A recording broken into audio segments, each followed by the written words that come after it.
피해망상이라고 얘기하거든. 나의 그 증상으로 인한 상황을 실제 상황이라고 믿어. 조현병은 위험하다. 조현병은 강력범죄로 연결될 수 있다. 이건 대표적인 오해야. 그럼 조현병이 왜 걸리는 거야? 내가 가지고 있는 유전자적인 소인이 있어. 생물학적인 요인이 일부 있고, 근데 여기에 맞물려서 튕겨 올라오는 거야. 우리 주변에 그렇게 드문 질환이 아니야. 나만 하더라도 있어. 우리도 걸릴 수 있어.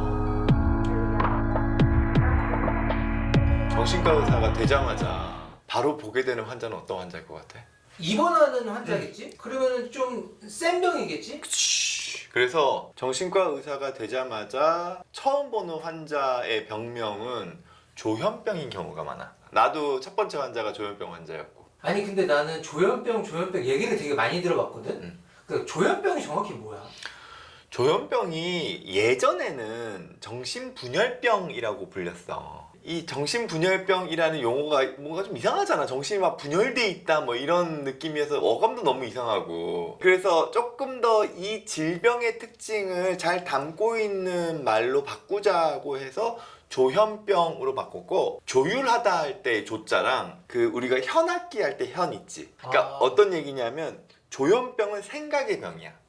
우리 생각이 논리적으로 차곡차곡 진행돼야지 올바른 상황 인식이나 거기에 따르는 판단을 내릴 수 있는데, 우리의 생각에 음을 조절하는 줄에 조율이 안 되는 거야.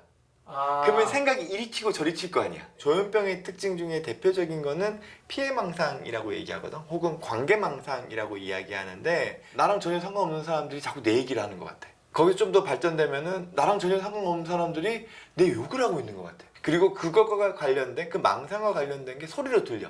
그래서 조현병에서의 대표적인 특징은 망상과 환청이야. 조현병에 대해서 사람들이 좀 잘못 알고 있는 것들이 있나? 대표적인 게 조현병은 위험하다. 조현병은 강력범죄로 연결될 수 있다. 이건 대표적인 오해야. 물론 조현병 증상이 피해망상이 동반되는 경우에 자신의 보호를 위해 가지고 타인을 해야 하는 경우들이 생길 수는 있어. 근데 그 비율이, 즉 조현병 환자가 강력범죄를 저지를 수 있는 확률이 일반인이 강력범죄를 저지를 수 있는 확률보다 떨어져. 우리나라 데이터도 그렇고 외국 데이터도 그래. 보통 자기가 조현병이면 조현병인 걸 아나? 그러니까 조현병 치료가 가장 어려운 게, 조현병 증상이 심할 때는 나의 그 증상으로 인한 상황을 실제 상황이라고 믿어. 그래서 내가 문제가 있다고 생각을 잘 못해. 그럼 다 가족이 이렇게 주변 사람들이 알게 되지. 그러니까 내가 지금 문제가 있다는 사실을 몰라. 근데 치료를 받고 나잖아? 그러면 판단력이 돌아와. 근데 내가 어떤 행동들을 했는지, 어떤 말을 했는지에 대한 기억도 다 있어. 조현병 시절 때 기억이 다 있구나. 있지. 나도. 아까 전에 얘기했던 사회초년생에서 급격하게 발생한 조현병의 경우에는 충분히 치료가 가능하고, 그리고 약을 끊을 여지도 높아. 그런 걸 우리가 조현병의 증상을 아주 단기간만 겪는다 그래서 단기 정신병적 장애라는 용어를 써.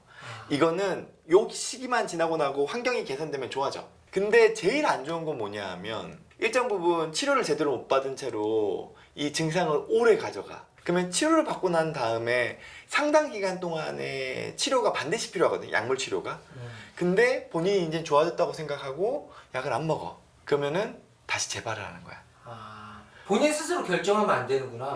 근데 조현병에서는 재발을 하면 할수록 더 심각해져? 완치율이 떨어져. 그래서 중요한 거는 조현병 증상이 발생했을 때는 빨리 치료하는 것, 그리고 의사 선생님과 상의하에 약물을 어떻게 조절할지 꾸준히 진료를 지속해 나가면서 결정하는 것. 그 두 가지가 가장 중요한 거지. 그래서 조현병에 있어서 오해 중에 하나가, 조현병 걸리면 평생 약 먹어야 한대요 라는 게 있어. 빨리 발견한, 그리고 사회 초년기에 발병한 조현병 같은 경우에는 평생 약 먹지 않고 일정 기간 동안만 약을 먹고 약을 서서히 줄이는 게 충분히 가능할 수 있어. 그 약이 무슨 약이야? 되게 재미난 질문인데, 정확하게 얘기할 때는 우리가 항정신병 약물이라는 용어를 써. 근데 요즘은 그렇게 이야기를 잘 안 하고 도파민 관련된 약이라고 얘기해. 우리 도파민이 생각이 많을 때 막 분비가 되거든. 우리는 생각이 기본적으로 많잖아.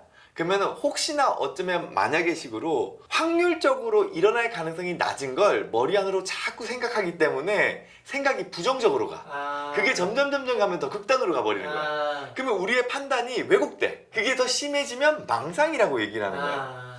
그래서 이 도파민과 관련된 걸 조절해주는 약이 아까 얘기했던 그 조현병 치료제로 쓰이는데 요즘은 이 약을 우울증 치료에서 많이 써. 그래서 우울증에서 이 조현병에서 쓰는 약을 아주 소량 낮춰가지고 쓰는 게 요즘 치료의 뭐라 그럴까? 추세랄까? 근데 내가 이렇게 약을 처방하고 나면은 가끔 환자분들이 약을 찾아본 다음에 허겁지겁 막 패닉이 돼서 나한테 와서 막 물어봐. 왜 나한테 이런 약을 줬냐고. 왜냐면 검색하면은 조현병에서 쓰는 약이라고 돼 있거든. 근데 용량이 확연하게 달라. 그 약을 아주 소량 썼을 때는 내 생각이 기본적으로 너무 뻗어가는 것만 살짝 끊어줘. 꼬리에 꼬리를 무는 것만 살짝 끊어주는 거야. 그러니까 내가 너무 부정적으로 생각을 안 하게 돼. 근데 이 약을 많이 먹잖아? 조현병 치료제 용량으로 먹게 되면 우리 생각이 다 끊겨. 멍해져. 생각이 없어져. 그랬다가 이제 증상이 서서히 좋아지면서 약을 서서히 줄여나가면은 내가 다시금 판단력이 살아나는 거야. 그럼 조현병은 왜 걸리는 거야?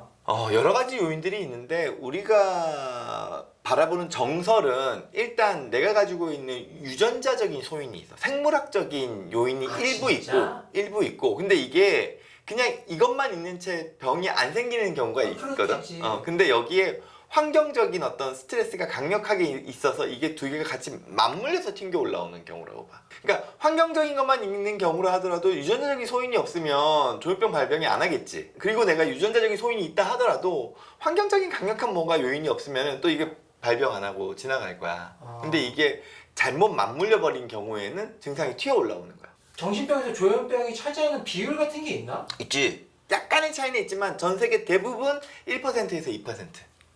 꽤 많네. 꽤 많지. 우리 주변에 그렇게 드문 질환이 아니야. 그러네. 우리도 걸릴 수 있어. 나한테 유전자적인 소인이 일정 부분 있을 수 있고 거기에 뭐 환경적인 요인이 맞물리치면 튀어 올라오는 거야. 그리고 그 유전자적인 그 요소를 확인할 수 있는 방법은 없지. 연구 단계로는 있는데 아직까지 이제 실질적인 진료 영역에서는 없어. 근데 은근히 주변에 먼 친척 중에 조현병이 있어. 나만 하더라도 있어. 그래? 그럼 나도 유전자적인 소인이 있을 수 있는 거야. 그래서 내가 하고 싶은 이야기는 조현병이라는 어떤 병에 대해서 너무 왜곡된 시각을 가진다거나 너무 부정적인 시각을 가진다거나 혹은 이 사람들은 뭐 사회적으로 격리를 시켜야 된다거나 이렇게 바라보지 않았으면 좋겠다는 거지. 야, 되게 남 얘기인 줄 알았는데 그렇게 멀리 있는 병이 아니네. 아니야. 우리가 숨겨서 그렇지 이때까지. 근데 물론 되게 치료하기 어려운 조현병도 있기는 있어. 그래서 내가 혹시라도 조현병을 너무 가벼운 병처럼 표현을 했을까봐 좀 염려되기도 하는데 근데 모든 질병이 뭐 내과 질병 포함해서 아무리 특정 질환 중에 뭐 맹장염도 되게 어려운 맹장염이 있을 수 있잖아. 그런 것처럼 조현병도 되게 치료하기 어려운 조현병이 있을 수 있는 거야. 그래서 우리가 조현병에 대한 편견과 오해, 낙인을 좀 경계했으면